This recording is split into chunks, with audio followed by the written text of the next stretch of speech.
Resumo da semana. Bom, nesta semana mais curta, ainda assim houve votações importantes e discussões igualmente importantes no plenário da Câmara dos Deputados. E quem vai trazer essas informações para a gente é a jornalista Ana Raquel Macedo, editora-chefe da Rádio Câmara. Oi, Ana, tudo bem? Tudo bom, Márcia Aquilissardi, como vai? Tudo tranquilo. Quer dizer, tranquilo talvez não seja o termo para essa semana em que o mundo inteiro está voltado para o que está acontecendo lá no Oriente Médio, no conflito entre o Hamas, essa organização extremista, e o Estado de Israel, com ataques de parte a parte. Isso repercutiu aqui na Câmara com várias moções de repúdio, não é, Ana? Isso mesmo, Márcio.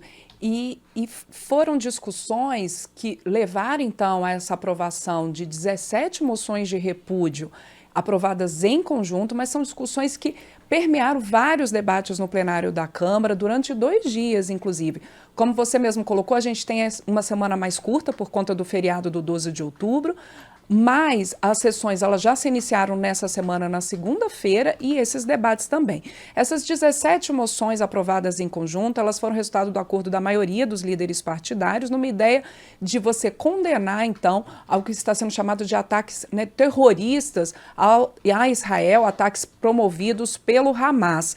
Só que uma dessas moções gerou muito debate, mais polêmica em plenário, Márcio, porque a maioria, 16 das moções, citava especificamente os ataques terroristas a Israel.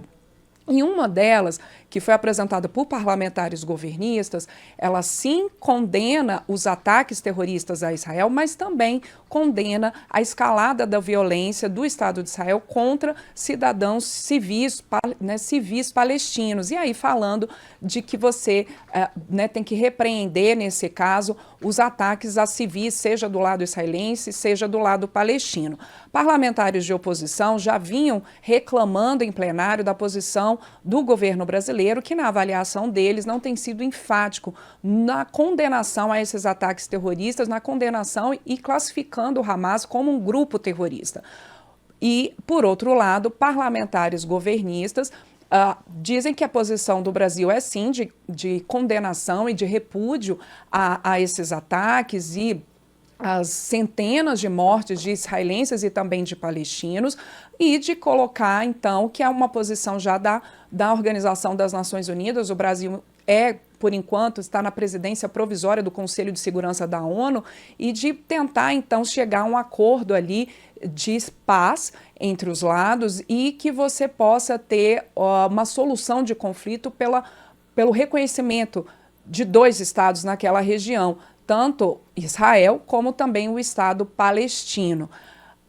Nesse caso, então, a gente teve essa discussão em plenário, parlamentares governistas reforçando essa posição, então, do governo brasileiro, dizendo que não se pode relativizar e tem que ser, de fato, condenadas as mortes tanto de civis israelenses quanto de civis palestinos, e essa escalada da violência ela precisa ser contida e deve ser buscada uma solução de paz. E, como eu disse, parlamentares de oposição criticando fortemente essa posição do governo brasileiro em não categorizar ali o Hamas como um grupo terrorista. Márcio, de toda forma, em geral, apesar dessa discussão ali e posições divergentes sobre como repudiar, mas o geral, como eu disse, foi de fato uma sinalização da Câmara e uma resposta da Câmara de repúdio à escalada da violência e, claro, geral também a esses ataques terroristas, esse triste conflito ali na região da faixa de Gaza, Israel, nesse momento que a gente está presenciando no mundo, né, todo mundo ali acompanhando essa situação na região. Bom, é bom lembrar, né, Ana, que o governo brasileiro historicamente segue o que a ONU define como grupo terrorista ou não. E como a ONU, né, não considera o Hamas um grupo terrorista, o governo brasileiro segue as recomendações, né, das Nações Unidas, né?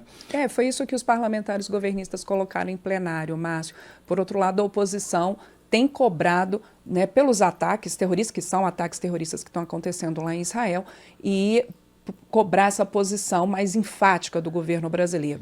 Mas é o que eu disse, todo mundo está estarrecido com as mortes, e essa foi a tônica geral também do plenário. Pois é, mais de 2.000 mortes já confirmadas, terrível, né? Bom, e os deputados também aprovaram a criação de um certificado digital para empresas que promovam o bem-estar dos seus funcionários. Como é que vai funcionar isso, Ana? Então, esse projeto foi aprovado, inclusive, nessa semana pelos deputados, no Dia Mundial da Saúde Mental. E esse projeto, ele cria, então, um certificado federal para empresas promotoras de saúde mental. Essas empresas, então, que precisam seguir ali uma série de regras para poder ter esse selo. E que regras seriam essas? Você promover um ambiente seguro, um ambiente saudável no trabalho, e aí combatendo formas de preconceitos, combatendo o assédio no ambiente de trabalho e também capacitando os gestores, capacitando os funcionários ali da empresa para reconhecer essas situações e para que, como um todo, possam promover a saúde mental e um ambiente saudável no trabalho. Isso envolve também, Márcio, questão de você incentivar a prática do esporte, incentivar uma alimentação saudável, falar sobre questões de saúde mental e reconhecer a necessidade de tratamento, quando for o caso, e também que haja transparência nas ações dessas empresas que estejam ali pleiteando esse certificado de empresa promotora da saúde mental, de que essas questões estão sendo seguidas ali pelas empresas. A autora dessa proposta, a deputada Maria Reis, do Solidariedade de Pernambuco, ela, inclusive, numa entrevista aqui à Rádio Câmara, TV Câmara, no painel eletrônico, ela citou dados preocupantes e dados que a levaram, então, a apresentar essa proposta. Ela trouxe, por exemplo, um dado de que 90% das empresas relatam afastamentos de seus funcionários por questões de transtorno mental e que, em 2022, a Previdência registrou mais de 70% de casos, 70% dos casos de perícia médica relacionadas a questões de saúde mental. Então, e a gente tem um momento pós-pandemia da Covid-19 em que esses problemas de sofrimentos mentais, eles foram agravados e por isso a importância de se ter essa política nas empresas. E uma questão também que é importante colocar, Márcio, e que está ali na proposta de você poder, nessa questão de falar de saúde mental, também levar os funcionários e a empresa a separar o que é vida pessoal, o que é vida profissional. A gente tem esse mundo em que todo mundo está conectado o tempo inteiro e que, às vezes, fora dali do horário de trabalho, um funcionário ele é solicitado, ele recebe uma mensagem. Então, tudo isso ali é importante de você ter uma política na empresa de promover essa saúde mental e esse ambiente saudável, porque muitas vezes o próprio ambiente de trabalho leva a um problema mental também, a uma questão como ansiedade, um sofrimento psíquico, a uma depressão. Então, tudo isso ali sendo discutido abertamente nas empresas para poderem ter, então, esse certificado. É um certificado que a empresa vai poder usar em termos de publicidade, Márcio, então isso também pode trazer um ganho para a empresa, no caso, por exemplo, de mostrar esse selo e o consumidor fazer a opção por essa empresa justamente por ela ser promotora de uma saúde mental, de um ambiente saudável para os seus funcionários, para os seus colaboradores e, claro, que para o trabalhador também é bom. E essa proposta ela ainda precisa, então, da avaliação dos senadores. Bom, e a Câmara também aprovou a reformulação da legislação para prevenir desastres naturais. O que esse projeto contém, Ana? Então, esse projeto ele veio aqui para avaliação dos deputados, ele já tinha sido aprovado pelos senadores e aqui o relator da proposta, o deputado Zucco, do Republicanos do Rio Grande do Sul, ele trouxe ali um texto, Márcio, que nessa nova configuração da legislação de prevenção a desastres, esse texto ele inclui as obrigações, inclui obrigações a empreendimentos e empresas nessa gestão de prevenção de riscos, de análise de riscos e de prevenção e também contenção de desastres, se esses empreendimentos, se essas empresas estiverem nessas áreas sensíveis ou que o próprio empreendimento possa levar a um desastre ambiental. Então, isso vem nessa proposta aprimorado para que as empresas e esses empreendimentos possam fazer análise de riscos antes, por exemplo, de construir um prédio, né? Que possa haver um monitoramento da atividade de risco, que haja planos de contingência, principalmente para respostas rápidas a eventuais acidentes ou desastres, e que no caso de um acidente, que esse empreendedor, que essa empresa possa emitir os alertas, possa acompanhar e assessorar o poder público na contenção desse desastre, possa prover residência provisória a atingidos, possa oferecer atendimento a esses atingidos, prestar assistência de todo tipo.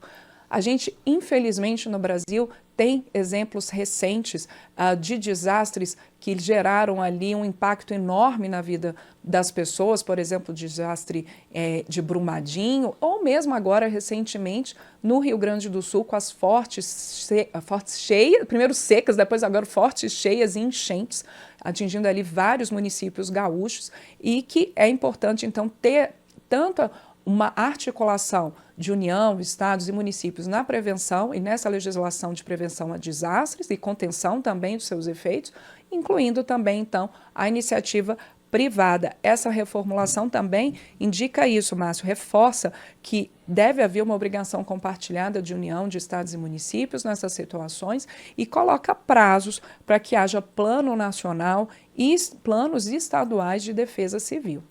Bom, e fora do plenário também houve algumas discussões importantes, não é, Ana?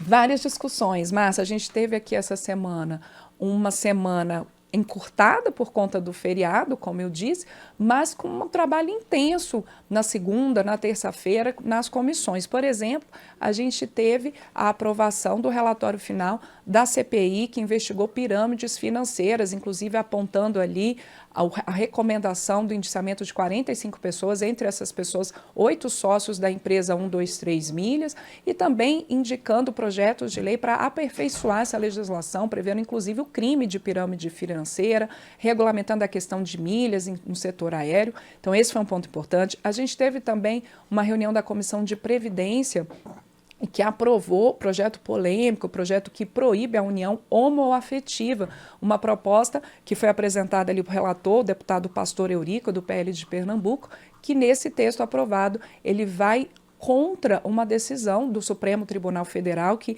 desde 2011, reconhece a união de casais homoafetivos como unidades familiares. Esse projeto proíbe esse tipo de união e o deputado Pastor Eurico, no seu relatório, diz ali que casamento só entre homem e mulher, porque o fim do casamento, ali está no seu relatório, seria a procriação e que não seria possível isso em caso de casais homoafetivos.